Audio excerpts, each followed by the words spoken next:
Good afternoon. The time is now 4:40.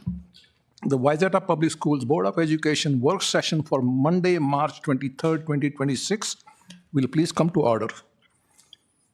Let's go around the table for introductions. We'll start from my right. Sheila Pryor, Dan Ginestra. Alicia Little, Paras Vende. Valentina Ayers, Heidi Cater. Chase Anderson. And I'm Milind Sohani. Thank you, everyone, and welcome. First, we have a community education report, and Director of Community Ed, Jenny Ebert, along with Peter Leatherman of Morris Leatherman, will share community survey data. Jenny and Peter.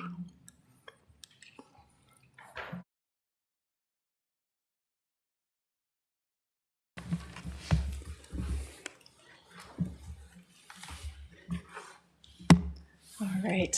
Good evening. Thank you for having us. We appreciate the opportunity to share some information with you here tonight. I'm going to steal this from you for a moment. So I've talked about it before. The role of community ed is really to help our birth through grade 12 and up families and communities to thrive and be successful in school and life. And we do that in a wide variety of ways. I like to always show the wheel. It's really a summary of all the services that we offer, but it also is a continuum of support that really connects us to the work that we do in our school district. And what I'm going to share with you tonight, actually what Peter is going to share a lot with you tonight, is some data that we've collected through a community survey that's tied to one of our 3 goals here in Community Ed this year. Specifically, our second goal, which is to strategically expand our capacity through data-informed decision-making. And in order to do that, we needed to do some additional learning from our community. So I'm excited to share that for the first time ever, we've done a community-wide survey with Morris Leatherman Company, and really had an opportunity to hear deeply from our neighbors and our community on how they feel about the work we're doing in community ed, as well as things that we can be doing in the future. In particular, we really wanted to hone in on the things that are listed on the slide ahead of you, have a better understanding of awareness and connection. What does our community really know about us? Is our brand clear? When it comes to quality and satisfaction, how are we doing when it comes to customer service? And then understanding where are we at with unmet needs and barriers to participation, and how can we engage our community in different ways? And lastly, having an understanding of what is that sense of community and belonging within the people that we serve, as well as other residents within the district and demographics tied to those specific responses. I'm excited to share this data with you. We asked 113 questions, if I remember correctly. I would have liked about 50 more. There's so much good learning to be done. And but before handing you over, Peter, I just want to share a little shout out to my team in Community Ed. The data here is really impactful. It's really helpful, and it shows some really good highlights of the work of our Community Ed team. It highlights the heart and care that they put into the service to our community every day, and I want to thank them and recognize them for the wonderful data that you're going to see ahead of you here. With that, I'm going to hand it over to Peter to tell us about what we learned. Wonderful. It's a pleasure to be here with you and to go through a community ed survey, not a bond referendum or operating levy or anything else. This is, and one last time in over 18 years with Dr. Anderson. It's been a pleasure. Wow, here 18 years, 2008. Wow, times have changed. For this survey, a similar methodology to what we undertook for the pre-planning part of the bond referendum, where we looked at the community and parents.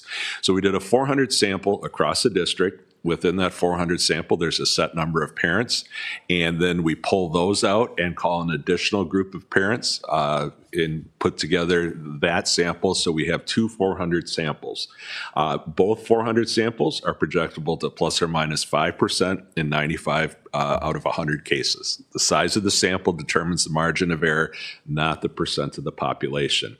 The interviews were conducted last November. Average interview time was 14 minutes. Non-response rate was 5.5%. In the cell phone only households, 63%, 11% landline only, and 26% had both landline and cell phones. Looking at the demographics, Overall, the typical resident has lived in the Wayzata School District for right at 10 years, while the typical parent has been here for about 8 years. You do have 30% that have been in the district for over 20 years, the settlers. At the same time, you can see the rapid growth in the district, with 23% having moved into the district just in the last 5 years. 13% of the community has a preschooler or an infant in the household, while 26% of parent households have a preschooler or an infant. 26% across the district have a child attending the Wayzata School District, with 72% empty nesters. And the caveat I always put out there, empty nester does not connotate age. It's just lack of presence of a child. So the key constituency here is 1 in 4 across the community. We looked at the marital status. Amongst the community as a whole, 1 in 5 are single. Just under 1 in 5 are living with a partner. Over half are married, and 10% are widowed or divorced. Amongst parents, not surprisingly, 8 out of 10 are married. The typical age of a resident, and once again, you really see the growth, the turning over of the population, with 27% 18 to 34-year-olds. It's dropped the typical age down to about 45 years old, where amongst parents, the typical respondent is the typical parent's about 37 years old. 1 in 5 are renters. Across the community, not statistically significant, but more home ownership amongst parents than the community as a whole. 75% work outside the home in the community. Amongst parents, 93% work outside the home. And that's going to come into play when we look at barriers for the number one reason why people don't participate. And as always, over the 30 years of polling, you are the most highly educated school district in the state of Minnesota. 62% indicate they're college graduates. That includes postgraduates, doctorate degrees, master's degrees. And with parents, 57% are college graduates. We looked at ethnicity. Also, the school district, the parent group is a bit more diverse, and we typically see that across the state. If you look at the community as a whole versus the parents in a school district, they are more diverse. The community as a whole is 67% white, 10% African American, 8% Asian Pacific Islander, 6% Hispanic Latino. Well, amongst parents, it's 63% white, 12% African American, 11% Asian Pacific Islander, and then 8% Hispanic Latino. 6-point gap between men and women for the community as a whole. For the parents group, it's a 20-point gap. And typically, we do not do our typical birthday method that we do to randomize the gender. If you just talk to whoever answers the phone, it's going to be 65% women, because men don't answer the phone in Minnesota. But for parents samples, we just have made the decision, if the mom answers the phone, we're not going to ask for the dad. And then finally, on demographics, very affluent community. Not a surprise. Your parents are actually more affluent than the community as a whole. If we look at the blue bars, the typical residence about 90,000. For parents, it goes over 100,000. And then you can see the geographic distribution. Plymouth North, 41%. Plymouth South, 39%. 11% Minnetonka, and 8% Wayzata Orono. We start big picture and then work down to specifics. So just a general question, how familiar do you think you are with community education? 58% of the community indicated that they were either very or somewhat. Your core audience, as over 3/4, indicate that they're either very or somewhat familiar, with 30% of parents indicating they're very familiar. These results are higher than we're seeing currently with community education. If we look at the not to or not at all amongst parents, it's only 1 in 5 indicate that they are not to or not at all. Overall assessment on the rating of community education. So this taps into not just their experience, but what they hear. Of the community as a whole, it's 83%. Amongst parents, it's 92%. And we have 24% and 28% rating it excellent of community ed in the Wayzata School District. Now, we drill down to specific programs, and this is a two-part question. First off, have you heard or seen or participated in any of these programs? And if you have met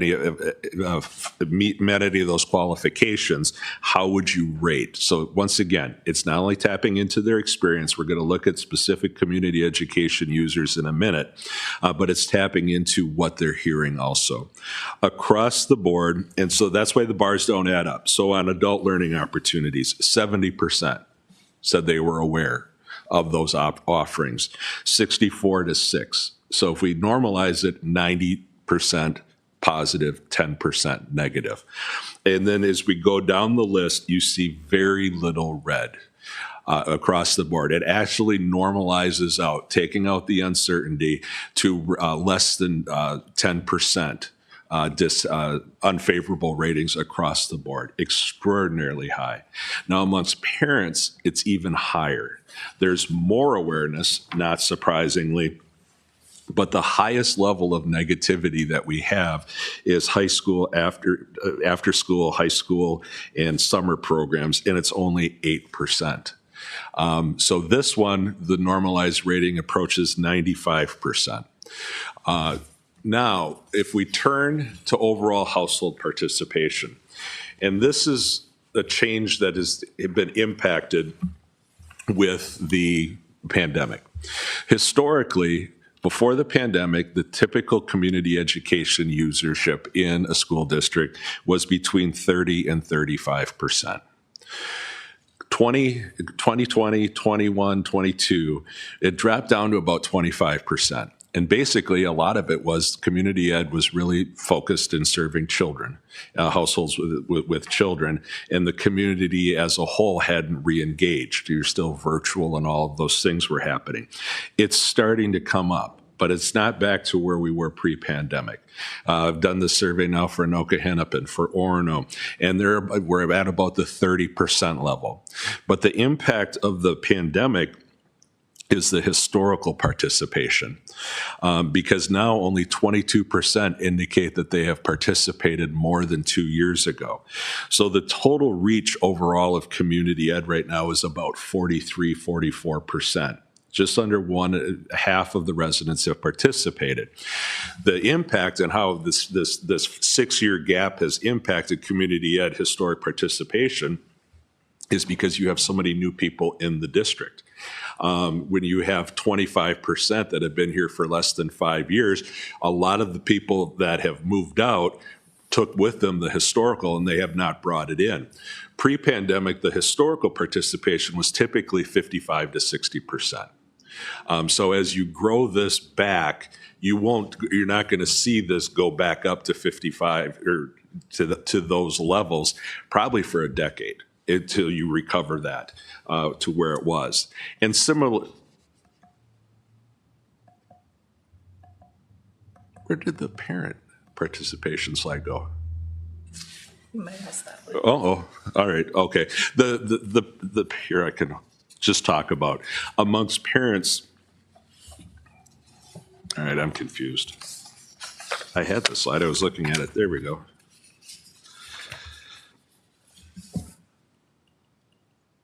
Oh, all right. I apologize. All right. The profile of a community education user. The typical user has been a resident for 6 to 10 years. They're parents of Wayzata School District children. They're parents of preschoolers. They're 35 to 44-year-olds. They're over $100,000 annual income households, and they're women. Those are statistically significant differences from the community as a whole. Now, the typical non-user, and this would be the area for opportunity especially when communication and outreach is the residents for the empty nesters, over 55-year-olds, under $75,000 annual income households, and men. Their traditional gap is always women participate at a much higher level with any sort of community function than men do. Now, for parent participation, 60% indicated that they have participated. That's right about, typically it's about 2/3. So it is right where we've seen it over the past 30 years. 27% indicate that they had participated in the past. So the total reach then amongst the parent group is about 70%. Now, the key figure for this, once they use the program, they are a captured customer, as people like to say in business. You have them. So the likelihood to continue to use for the community overall, 40% are very likely, 40% are somewhat likely. So 4 out of 5 will convert back to use the program again. Is there a profile? And I looked at it in the data to say not to or not at all likely. They're older parents. They're getting to the getting to the finish line. And typically what we see, it's not just with community ed, it's with volunteering across the board. It's about supporting referendum. They're checked out. They're waiting to cross the finish line, and then they probably will re-engage once they become grandparents, is the typical trend we see. The parent group is even more captured. 91% indicate that they are likely to continue to use community education programs in the future. What's the primary reason for participation? This is open-ended. And we're kind of looking for, are they looking at it as a fun, socializing type aspect, or is it for learning? To stay active in the community, socialization is about 1/3 of users indicating. To learn a skill, and explore interests, fitness and health, some sort of specific benefit they're looking for personally, not the socialization piece, is the dominant reason for it. It's not just a fun activity. For parents, it's much more focused on education, learning a skill. The youth programs allow their child or themselves to explore interests.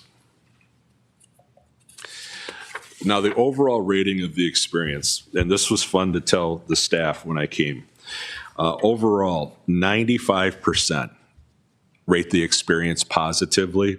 Amongst parents, 96%.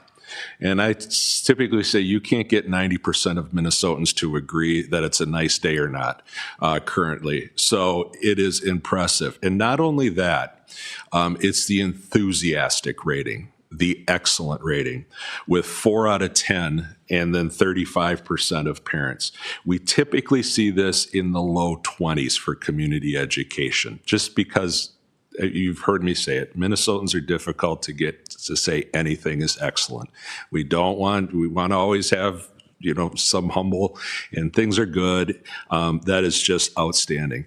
And that will help as you continue to try to grow the program forward.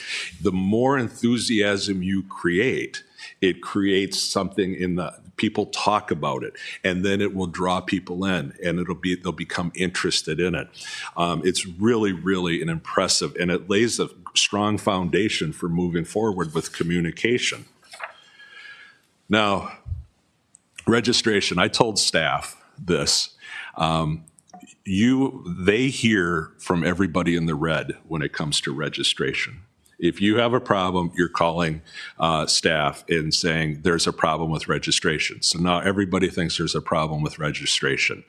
There's a concern, but it's very minimal. It's the same 10% that come to school board meetings. It doesn't reflect the whole. So on online registration, 83-9 for the community. For parents, 92-6. For in-person, 75-10. For parents, 82-4. But then on the helpfulness of staff, 95% rating for the community, 98% for parents on the helpfulness of staff. Now, this is the challenge that faces all organizations, is how do you get a non-user to convert to being a user? And it's going to be hard to convert. For the community as a whole, 14% indicate that they're either very or somewhat likely. For parents, 33%. Now, the typical market projection you do, because there's a difference going from intention to behavior. It'll depend where the program is. It will depend on the cost. It'll be, all of those things come into play. So we typically say you discount the very likely by 50% and discount the somewhat likely by 25% to 25%. That's the true percent of if everything works out well, you can capture. With that, it's very limited for the community, about 5%. Indicating that they would be likely to use. For amongst parents, it's about 10% more gain that could possibly happen. Now, what is their primary reason for not participating? It's the primary reason everywhere. No time. I think if we all looked at the daily usage of our phone, though, it probably would indicate that we have more time than we think we have. But the perception, community is not going to be able to create the 25th hour. That's the first barrier. The lack of interest in these sorts of activities. Age and health, 8 and 3%. The one area where community ed can impact is the awareness piece, which has a potential of about 1 in 10 people as a top of the mind response. When we break down and go through a long list of barriers and say, is it impact you, limit your participation a lot, some, not too much, not at all. What I've arrayed is the a lot and the some. And you can see too busy for the community, 2/3 of people. Lack of interest, 52% with a quarter. The program's full. That's a potential area that community ed can impact. The lack of information, absolutely. Now that goes to 1/3 because what's growing, what increases that is that say, yeah, it is somewhat of a limitation. The program cost, that has a potential. So you're working in kind of the limited area. Once you take away the time piece and the interest piece, there are areas that can impact. I mean, if you get 10% growth, that would be incredible for a program. And then down the list. And, you know, once again, a lot of people, you know, the registration procedures, because you hear about those problems. The transportation, it's 1 in 10. But you hear about those sorts of things coming into play. It really is in every community education organization, it is the too busy and the lack of interest piece to overcome. Now, parents, this is interesting because you're unique on this, especially having just done Anoka Hennepin. Parents are less busy than the community as a whole in Wayzata. Typically, parents are more busy everywhere else. I don't know what that says as a social statement, but still, it's the number one reason for 6 out of 10. Then lack of interest. You can see the lack of programs and the lack of information really has about 1 in 4 folks that could be impacted. So there definitely is an area here to target. What are the demographic profiles of those that say programs are full? They're under 45-year-olds, they're renters, they're postgraduates, Hispanic Latinos, Asian Pacific Islanders, very affluent, over 150,000 annual income households, and they live in southern Plymouth and Medicine Lake. The lack of information piece is absolutely the lowest hanging fruit, because this is probably the easiest one to get information in front of people. It's 18 to 34-year-olds, it's households with preschoolers, it's renters and under $175,000 annual income. And so you just target those folks. Then once they use those programs, because they're going to be coming into the schools and they will be available, you see once you have a parent using the program, 9 out of 10 are either very or somewhat likely to continue. One of the misperceptions out there is they're not using programs here, they're going elsewhere. Now, if you're too busy, you're not going to go elsewhere and drive further. And so this is district after district. Are they participating in any of these programs at another location? No. Those are percents. 1%, 1%, the highest 4% after school or summer camps for parents. They're either using them in the district or they're not using them at all.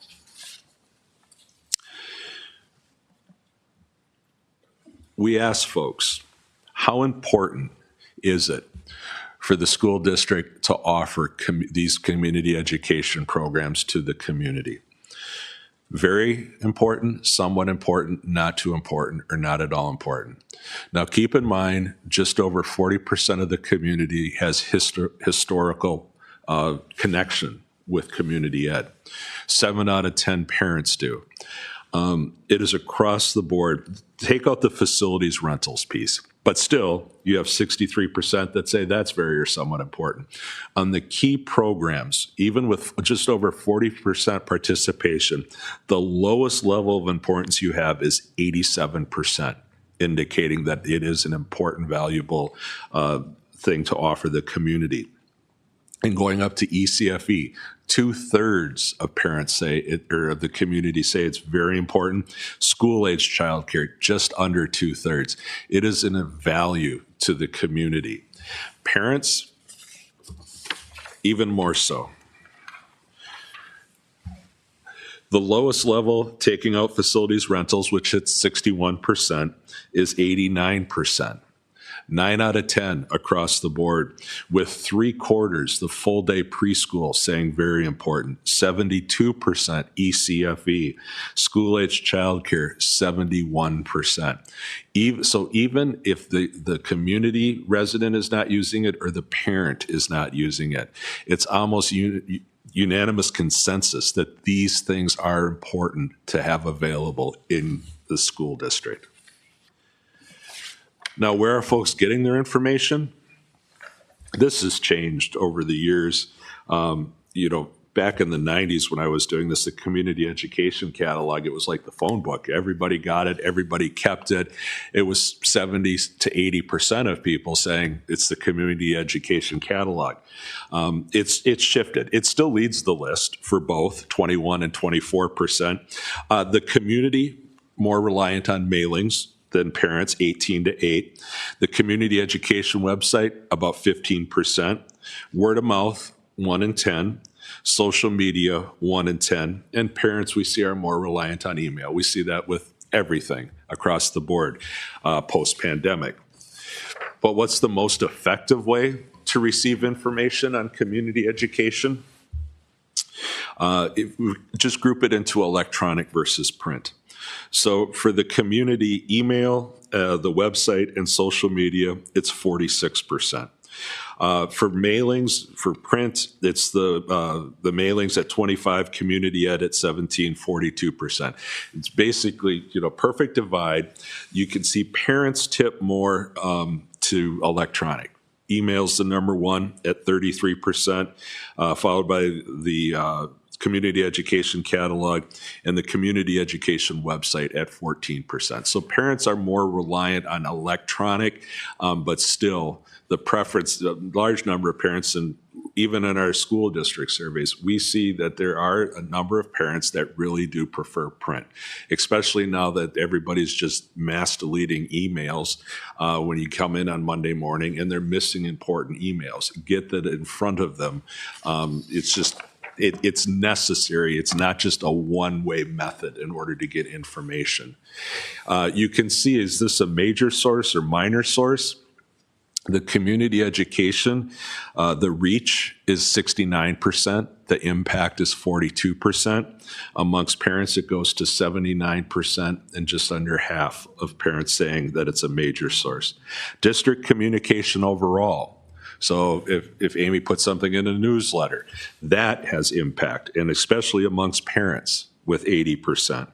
The website for the community overall, it's 48%.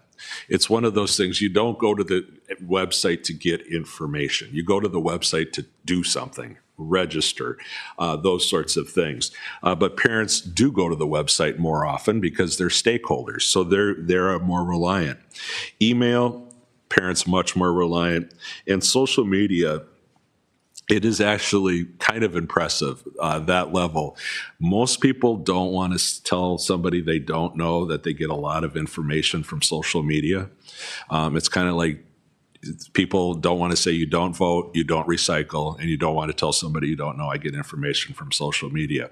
But your parents, the reach is almost 60% of parents when it comes to community education. Overall assessment on the rating of the level of information from community ed, 64%, a bit higher than the norm now, but amongst parents, it's 88%.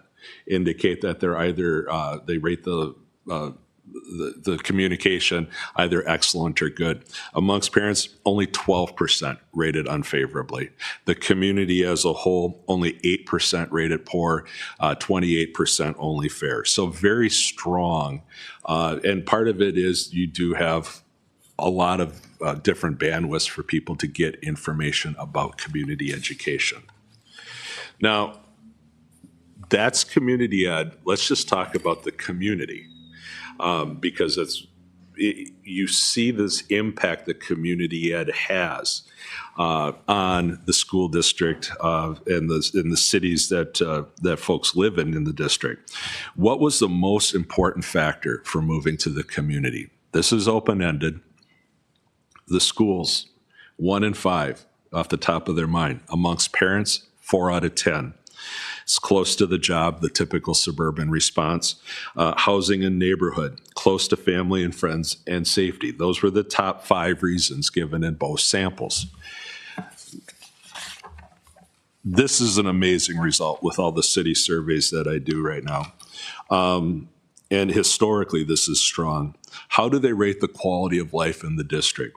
96% rate it favorably, 97% of parents rate it favorably. This is what it used to be before the pandemic. I always said, you don't live in a community that you rate only fair or poor very long. You're going to be looking for a new place to live.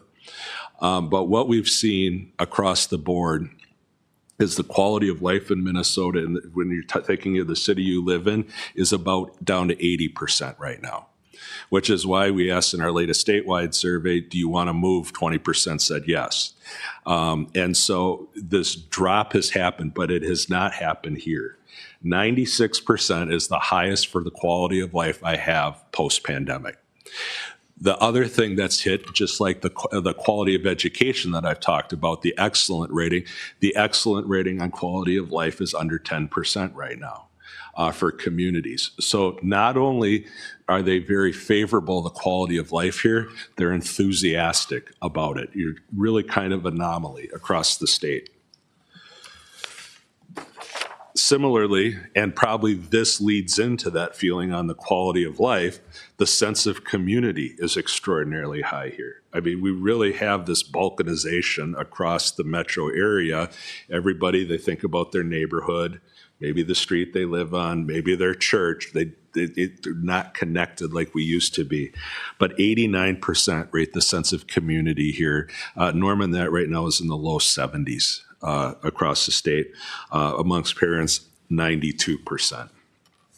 Now, what sort of impact do they believe, if they said excellent or good, that community ed has? For the community, 79% indicate that it's a major, minor impact, 43% a major impact. Amongst parents, it goes to 90%. With 6 out of 10 parents indicating that it has a major impact on their quality of life. What are they most hoping to gain when they participate in community education? For the community as a whole, 22% fun, recreation, socializing and making friends, exploring interests, learning skill development, physical activity, confidence and self-esteem down at the bottom. Amongst parents, it's the learning and skill development, and then the fun and recreation piece is what they were hoping to gain when they participated. Looking at the preschool program, now this, for the community, for the parent sample, it was 26% indicate that they have a preschooler. So the N is about 100 for this set of charts. Is the child currently enrolled in either a part-day or full-day preschool? 57% indicated yes, 43% no. We followed up with the 43% and said, would they be more likely to enroll the child if transportation was provided? 42% said yes, 40% said no, and 18% said I'll want more information before I say yes or no. So potentially, with the 42% of 43%, you're looking about 18% potentially being able to come in. Now that's going to be plus or minus 10% when you're looking at a cell size of 100, but it does actually have a potential benefit. And link it back to what we know about those that saying they had lack of information. That's the profile of folks. So potentially offering it could grow the program. For elementary school parents, this was about a third of the 400 sample. 31% enroll their child in either after-school youth classes or summer youth camps. Now, we didn't just say the yes or no. This was everybody. Would you be more likely to enroll your child if transportation was provided? Half said they would be. So it really is kind of, you put it out there, you make it easier for them. It is the way to free up. You're not creating the 25th day, but you're taking less time off a parent's plate to get the child to a potential program could help. And then finally, I thought I'd add 3 slides that have nothing to do with your survey. They are the current statewide that I just shared with the first group at MSBA a couple weeks ago. And historically, the impact of community education is always positive. When you look at the profile, any demographic profile across the board, and you say, does the person use community ed or not? Typically, you see a 10 to 15 point swing to more positive. They will rate the financial management better. They'll rate the board better. They'll rate the superintendent better. They're more likely to support referendums. For all the reports through all the years that I've written on referendums in Wayzata, when you're looking at who are the most supportive, it's always parents first, and then it's community education users. So in this statewide, we asked a lot of questions on education, but I pulled out these 3. You've seen this question in the surveys for Wayzata School District. The schools are a good investment, and I would support a property tax increase to protect that investment. Right now across the state, 65% say they agree with that, 29% disagree. Amongst community education users, it's 20 points higher. It goes to 85%. The highest we've gotten to is 15%. This is quite an impact now, and I don't know. People will where your heart is, your treasure is. You're participating in the program. You value it. You are willing to invest in that school district. But this is kind of the ethereal question. In the statewide, we posited 2 hypothetical funding requests. The first one is, would you support a $15 a month property tax increase for a generic operating levy? The generic operating levy included the 3 most highly supported things that we see right now across the state. It is money to maintain and attract staff, to maintain programs, and maintain class sizes. Those are highly valued. 59% in the state said that they would support this hypothetical operating levy. Amongst community education users, it goes up 23%. 8 out of 10 community education users. And then I put the bond referendum last, probably obviously for what's happening in the district in the next month. The hypothetical bond referendum, $15 a month for the 3 purposes that people most highly rate: safety and security, CTE spaces, and then deferred maintenance. 55% across the state support, and we see this all the time. Bond referendum supported a little bit less than an operating levy, but amongst community education users, it's 3/4. So it is really, and it always has been a benefit for a school district to have a strong community education program for many reasons, as the chart that Jenny started with up front, the wheel, all of those things are important. But it goes beyond just the user. And in this district, it's created a very positive net effect for how they feel about the sense of community that is long lasting. And the potential for growth, bless you, is there. It's just more limited in these times where everybody deems themselves too busy. So I'd be happy to answer any questions. Before we take a few questions, I just want to do a quick summary. Thank you, Peter. This data has been so incredibly helpful for our team. You've presented to our leadership team, our manager team, to our Community Ed Advisory Council.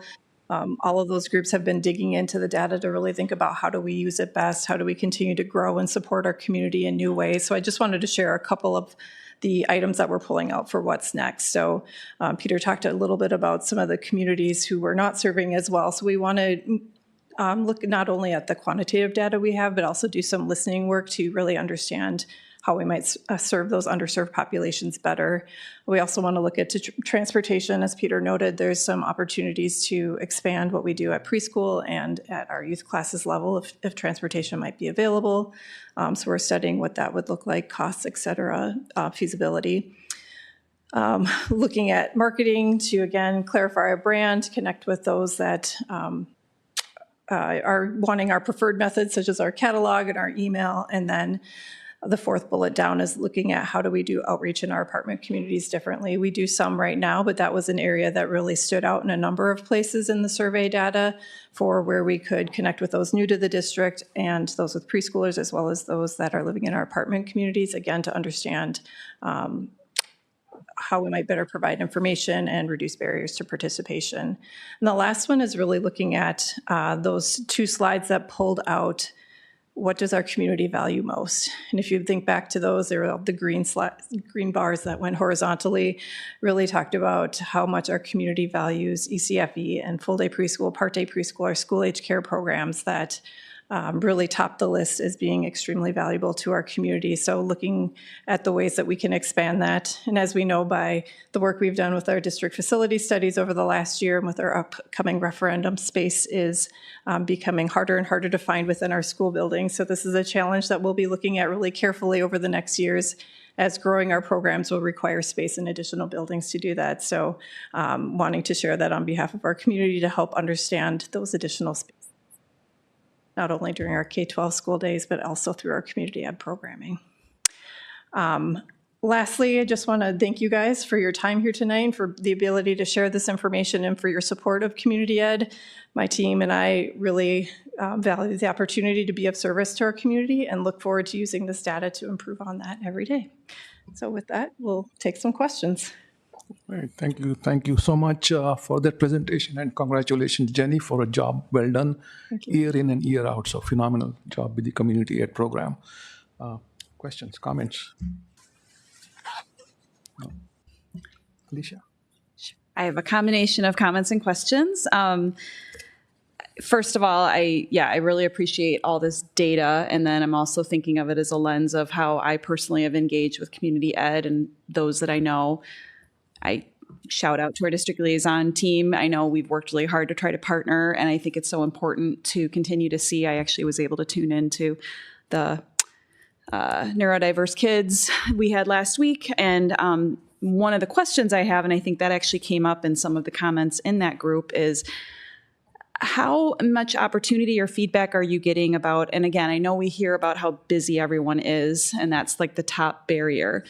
But I also question, depending on who you're polling, when you talk about trying to reach out to the groups that are not currently being served, I find in a lot of the groups that I see a need for maybe parent groups or some sort of connection point, whether that be virtual, in person, or a combination for, families who are dealing with, stress, mental health, various disabilities. I know we've got some of the out-of-state families that sometimes find it a little harder to connect, and when they move to a district, especially in the state of Minnesota, everyone's very friendly, but they also have their people, and it's kind of hard sometimes to break in. So wondering if that is something that's being discussed at all. And I know the feedback I a lot of times get is like, well, people are so busy with what they're doing, but I do wonder if that probably is the majority, but I also think there is an untapped group of individuals who would really desire to have more of that in-person connection. And I guess the only other question and feedback is I do think the other part about that transportation / the summer community ed stuff is I personally know I've used that a lot, but it is usually like a half-day program at max. And I think that sometimes is the barrier for families is like if you are a working parent, if there is a way to, transportation would be extra key, but being able to have like an all-day program where it doesn't feel like it's going to be more work to do pickups and drop-offs in between. So I guess those are sort of comments and questions if you have any feedback. Right, yeah. Yeah, thank you. I'll start with that first one. All of those things that you mentioned are the pieces that my team has been wrestling with to say, if they're too busy, what does that mean exactly? And we layered some of the data that Peter had dug into us to try and understand that. But really that comes down to like, how do we do listening in a different way? I think there are a number of parents that we can engage with differently. And so our work with district liaisons, a good example. We did some surveys specifically of our parents to say, what are you most interested in? What are the times a day that you want to be participating? Should we do lunch online webinars, or should we be doing things in the evening? Are there times of the year? Typically, we are competing. I think this is something you talked about in one of your presentations. We're competing with parents who are bringing their students to other activities. They're going to sports, they're doing whatnot. So while the parents might like to engage in those things, they often prioritize their children in the work that they're doing or the activities that they're part of. So there's, I think, a sweet spot in there to try and find. We don't have that answer right now, but we're committed to continuing to ask and learn and try and listen data to inform that. I don't know if you'd add anything based on.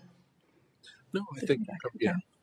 Yes, and the youth programs in the summer, yes. We are looking at ways that we can expand those summer days to look and feel differently. We add lunch bunch in the middle to stretch it out a little bit and are looking at, could we add some almost care on either end of it? We don't have that for this summer yet for people who are listening, but it's an important component as a working parent or parents who are moving their kids around to different programs to be able to make it more accessible is to make that day longer.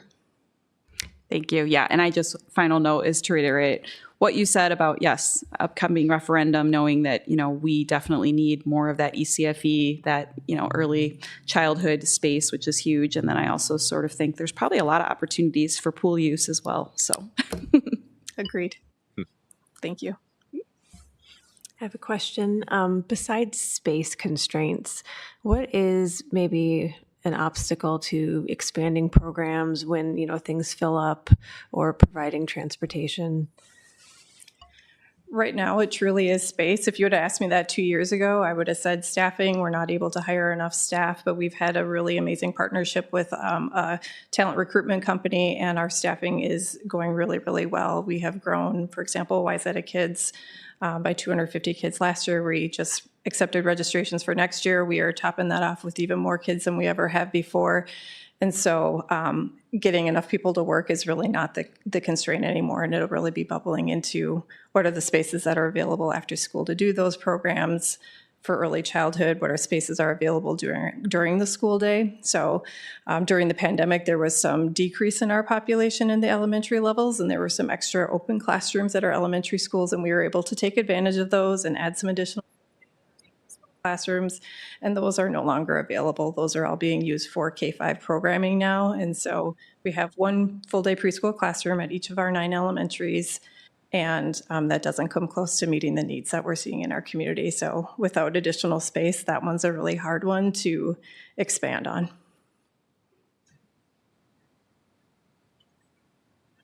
I have 3 questions, one for Peter. I'm going to ask you that first.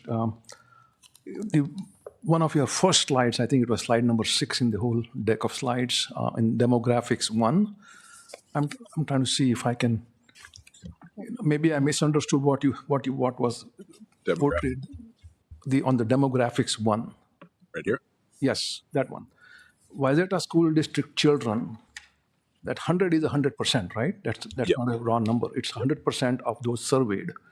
So does that mean that 100% of the parents that were surveyed have children in the school district? We intentionally talk to parents of children in the district. Got it. Okay. Yep. Okay. So it was not a coincidence. All right. Correct. Okay. Thank you.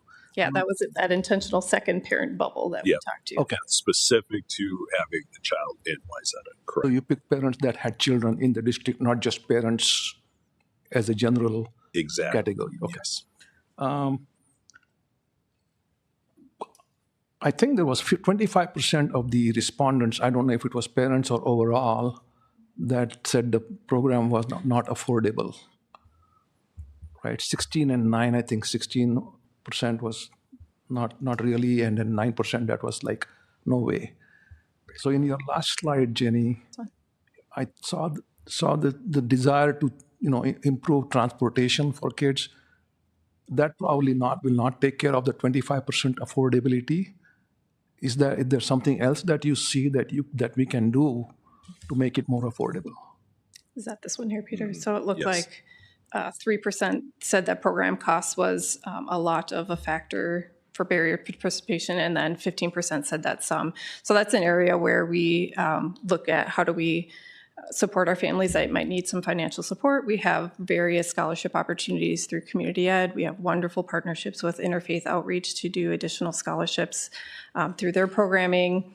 We also partner with the state in Hennepin County on childcare assistance, Think Small, voluntary pre-K. We really seek out any opportunity we can to find additional resources to support a family.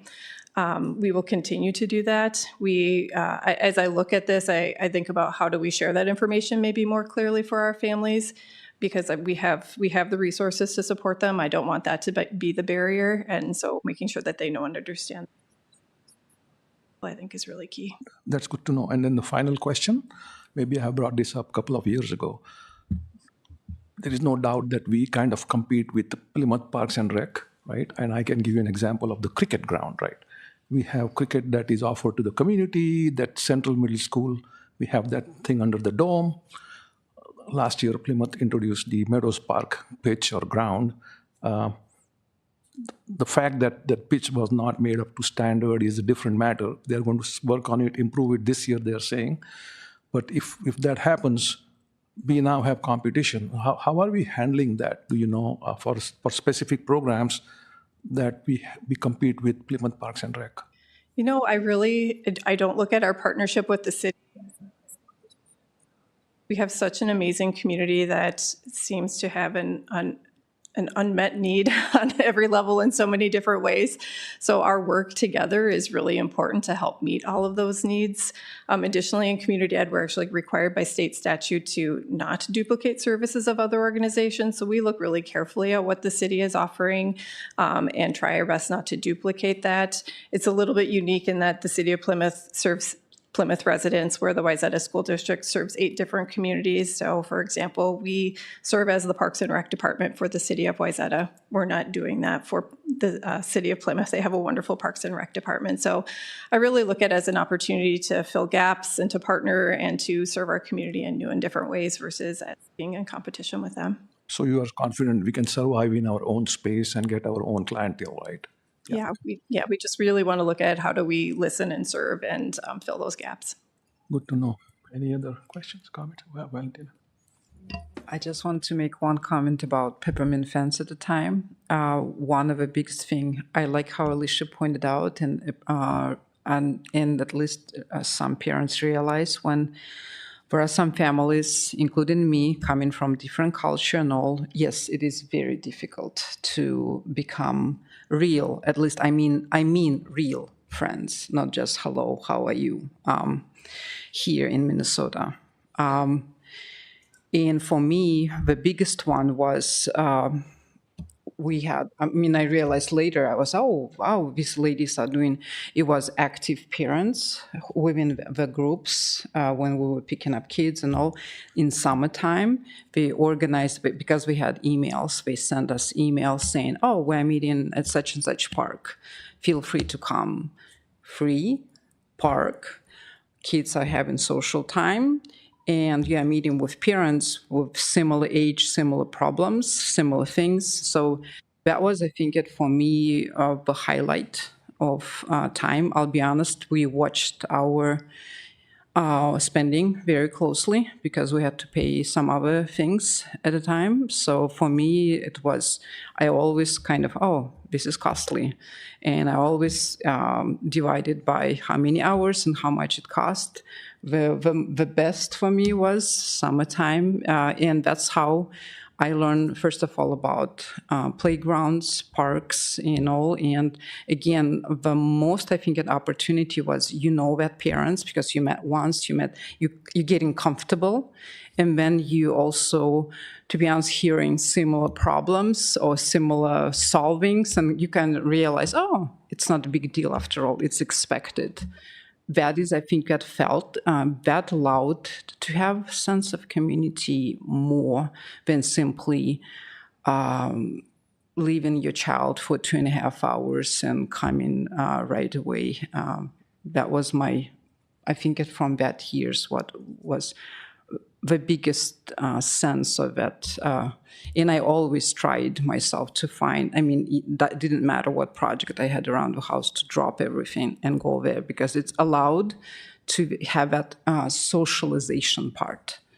Very often, to be honest, moms who have, even if you stay, you are isolated. Someone told me years ago when parents, quite a bit of moms stayed at home, they were meeting in circles. And they knew each other's houses, they will organize, and then they meet. Nowadays, many households are working, so you don't have that kind of opportunity. So through Peppermint Fence, that was kind of, how to say, almost like accidental events, but it's the most what I cherished.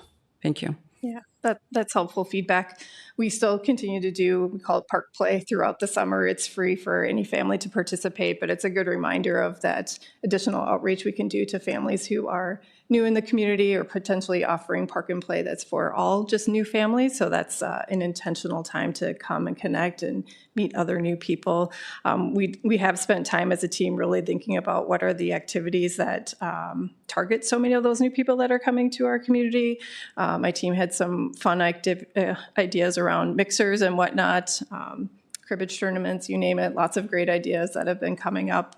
I did just note in the city of Plymouth, I think it was one of the recent emails that they have a new to Plymouth come and walk, a group of walkers. So there's lots of ways that I think as a community we need to look at how do we welcome our newcomers, because we have a lot of them coming in. So thank you for that feedback. Okay. All right. Thank you, Jenny, and thank you, Peter, for your presentation. A lot to learn, and I think this is great news. Thank you very much. Thank you. Pleasure. Thank you.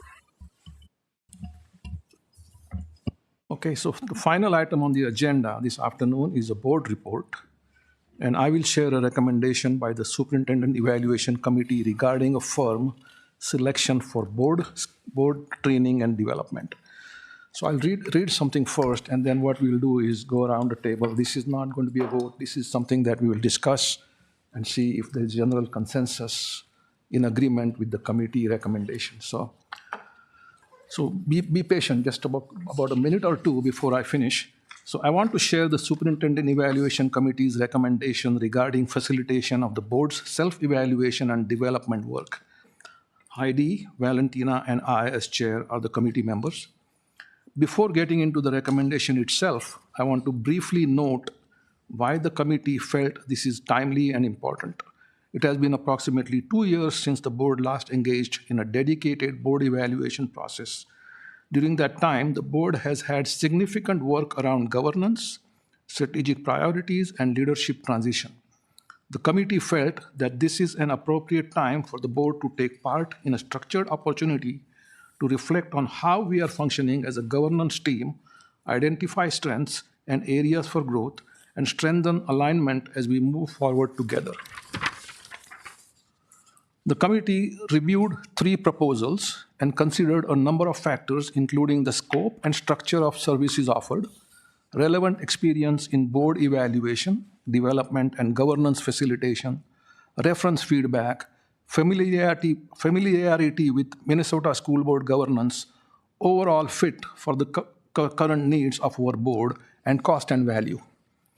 Based on that review, the committee recommends engaging the Minnesota School Boards Association, or MSBA, with Gail Gilman as facilitator to conduct the board's self-evaluation and development work. The committee felt MSBA stood out for several reasons. First, MSBA brings strong Minnesota-specific governance expertise and a deep understanding of the public school board content in which we operate. Second, Gail Gilman brings extensive and highly relevant experience facilitating this type of work. In recent years, she has conducted approximately 120 board development engagements with school boards. She also brings the lived experience, perspective of having served as a school board member herself. Third, the committee received positive reference feedback regarding Gail's facilitation and board development work, including repeat engagements with school boards. Fourth, MSBA's proposal includes both the board self-evaluation and the board development component within the same engagement, which the committee viewed as a practical and efficient structure for the board's current needs. And finally, the committee viewed MSBA as a strong overall value given the combination of experience, scope, and alignment with the board's needs. So now we will go around the table. If you have any questions, comments, we can go one by one, or if somebody wants to start first, and then we can go randomly. And let's hear what the rest of the board thinks. But the committee has recommended MSBA as the firm choice. Sheila. I'm sorry if I missed this, but how many organizations did you guys look at? You looked at three. Three, yeah. And how were those three chosen? Three what now? How were those three chosen? Based on the number of these factors, where I've given strengths of MSBA that we thought we should bring to the table. We looked at what they offered, how much their experience was, what kind of cost structure they had, what value, obviously, and their references, their past experiences, how many of those they have conducted as a board development process itself. Those are some of the things.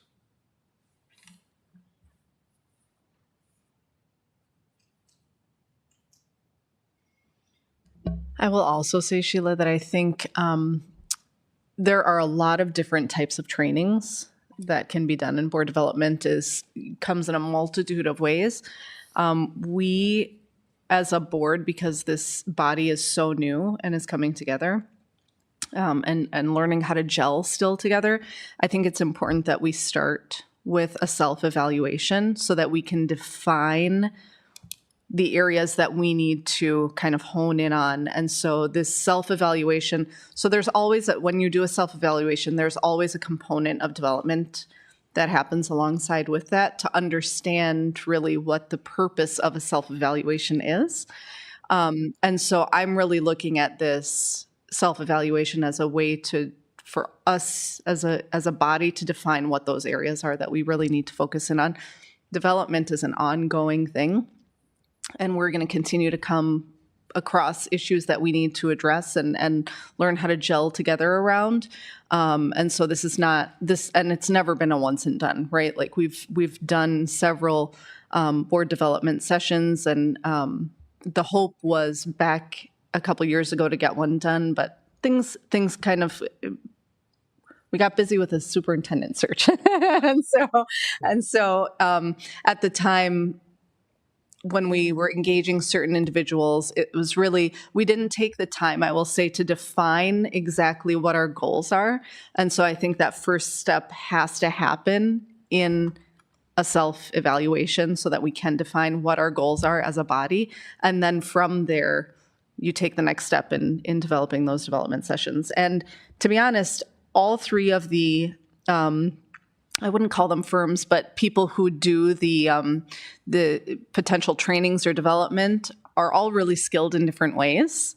And so depending on what we come up with as our areas of interest, we could still tap into any one of those individuals. Thank you. That makes sense, and I do think there is a need for board development, and we've had board development just in, recently we had it around the superintendent search, and so this will be an opportunity for, again, to focusing on a different part of being a board, and thanks for, looking at all of those and explaining that as kind of our first step towards maybe future development. Yeah, and I agree. I think we need to have our goals, our success criterias and measurements. So no, I'm loved it. Again, thank you, committee, for putting your heads together. And MSBA has been a great partner. Obviously, they are creditable partners. So again, fully supportive. So thank you again for all your efforts. Yeah. So to clarify, would we be going with the second option, which is the more comprehensive report with MSBA? What do you mean by? They have a first option, which is a no cost type thing. No, we are looking at Maybe the the second. And would we be doing virtual or in person? So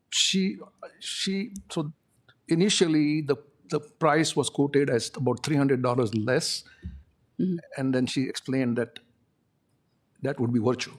Yep. If she comes in person, then it's 300 extra. So the total that she finally quoted is in person, at least 2 to 3 hours, and then if she needed, she will. It's not like 2 or 3 hours, and then I'll charge you some more extra. If there is more time needed, she will accommodate that. She has done that before. So Okay. yeah, but I don't know if you noticed that there is a PowerPoint that she had at the leadership conference. Where she actually, that was free, basically, given to participants free. That is the first part of the evaluation, but that is not as detailed, in depth, in the one that if we hire MSBA and she does it, at least from what I heard from her, is that she will talk to individual board members to see their perspective and then come up with what she thinks there is a need for. That's the evaluation part. Okay. Board members will basically, she will take a survey and see where the needs are, where the gaps are, and where the development needs to happen. Yeah. Okay. Oh, yeah. So a couple things. One, for me, I didn't just look at MSBA. MSBA is credible and great. Gail Gilman is wonderful. So I spent an hour on the phone with her, and she was excellent, just excellent. She's going to touch base with each board member, and we will do, my understanding is that we're going to do a self-evaluation in a room together. And before we leave that room, we will have an idea of what our next steps are. Okay. So that's what I really liked. And I felt it was comprehensive for this step of the process for us. The other thing is, I think it's really important when you're doing work like this to be in a room together, seeing eye to eye. Yeah. Zoom is great and it is convenient, but for something like this, I think it's really important we be in a room together. Perfect. We agree. And I think the only other question I had is just timing, if we're going to even discuss that. But, I would ideally hope that we could coordinate with. In her proposal, she said, if I'm the one that is selected, then at least 6 weeks. Right, but I'm more thinking in lieu of, new superintendent beginning So I was before going the to get to beginning that. of the Yes, school year. at Yeah, least 6 okay. And my thought is that we should have Dr. Virgin present also, right? Because he's the one that's going to be leading us in the next several years, and we need to know how the board and Dr. Virgin will interact and that kind of thing. So I would say he should be and can be a part of that process itself. I can see it either way. I can see us trying to figure out some pieces. And then I know that Dr. Virgin is going to want to have a retreat with us or something along those lines. And so I think it's a conversation about how we want to structure it. Yep. Thank you. Oh, I also wanted to add, like Heidi said, I thought all three of them were incredible. Very strong in their own ways. One of them was really, I think, was really expensive. Yeah, so, yeah. And so in one of the facilities committee meetings, last one of the committee members asked John Deutsch the question about how we select, from the bids that are presented. And he said typically lowest cost is what we look at, assuming that all of them that are bidding can do the same job equally well, right? If they can do that equally well, then it makes sense to select the lowest bid. I'm not saying we did that in this case, but it so happens that MSBA is the lowest bid. Okay. Yeah, Valentina. I just want to ask clarifying question. My understanding is last time we did something like that, it was 2024 in May. 24, yeah. At least if I remember correctly, one of the problem was with that, we never concluded that meeting. We never finalized like what did we learn and what are our next steps. After that, we haven't had board development or board self-evaluation. Am I right? Yeah, that's why we want to do it as soon as we can. Okay.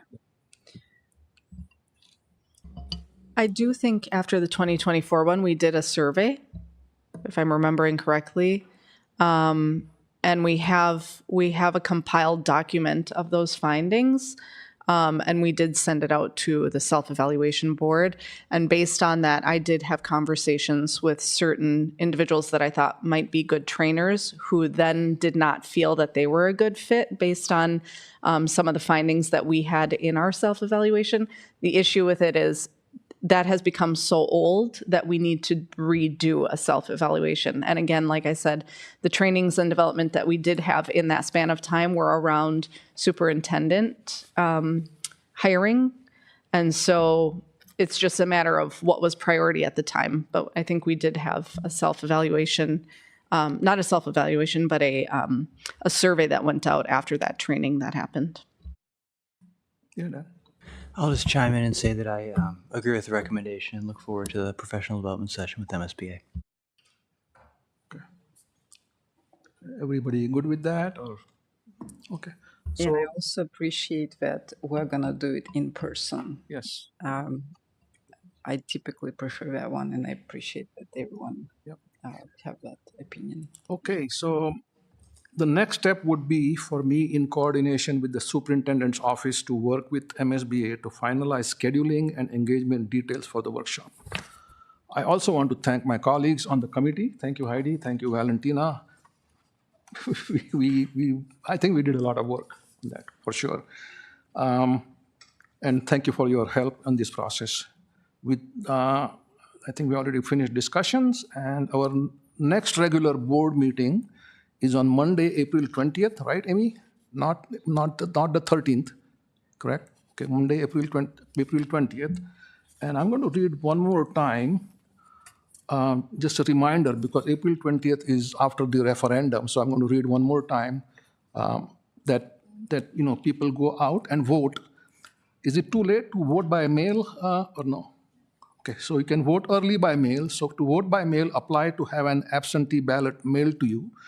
And for more information, visit mnvotes.org, or you can vote early in person at the District Service Center at 13305 12th Avenue North in Plymouth until February 13th, Monday through Friday, 7:30 a.m. to 4 p.m., and the Saturday before the election day, which is April 11th. On that Saturday, you can vote from 9 to 3 p.m. Election day voting is on April 14th from 7 a.m. to 8 p.m. And you can find your polling location at pollfinder.sos.state.mn.us. Is that the only one that we have for the voting, the District Service Center, on the April 14th as well? No. That day it's around, right? Around the district. Okay. So thank you, everyone. And let's see here. That is the end of the meeting, I think. Okay, so this completes our agenda for this evening. And it's 5:55, Heidi, 6 o'clock. Amazing. Thank Yes. you. We have tryouts tonight. Thank you. So the Wayzata Public Schools Board of Education work session for Monday, March 23rd, 2026 is adjourned.